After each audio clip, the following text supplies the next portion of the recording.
Day 21 of sharing topic about Windows.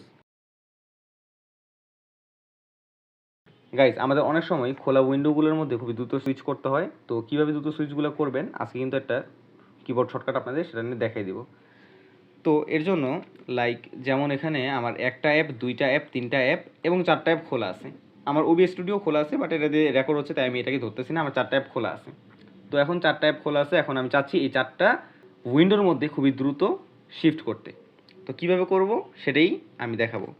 এর জন্য Alt+Tab click করতে হবে। এখন কথা হচ্ছে Alt+Tab আপনি কিন্তু ক্লিক করার পর Alt কিন্তু আপনার ধরে রাখতে হবে। ট্যাব আপনি ছেড়ে দেন, বাট Alt ধরে রাখতে হবে।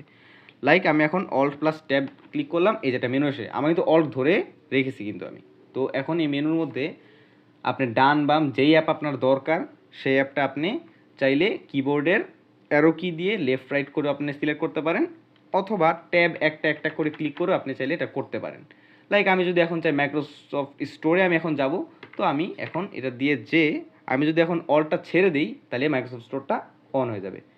এখন আপনি যে সিলেক্টের ব্যাপারটা ছিল, সিলেক্টটা কিন্তু ওই যে আপনি ব্লু দিয়ে কিন্তু বুঝতেই পারবেন যে আপনি কোন অ্যাপ সিলেক্ট করেন। আমি যদি আবার দেখাই ট্যাব দিয়ে যেটার মধ্যে ব্লু আছে তার মানে ওইটা সিলেক্টেড। যদি ডানে যাই, যেমন যে এখন মাইক্রোসফট এজের মধ্যে ব্লু যেই ব্যানার টাইপ হয়ে আছে, দ্যাট মিনস যে আপনার এখন যদি আপনি অলটা ছেড়ে দেন মাইক্রোসফট এজ খুলবে, কজ আপনার এটা সিলেক্ট আছে। এই যে যেমন যে খুললো।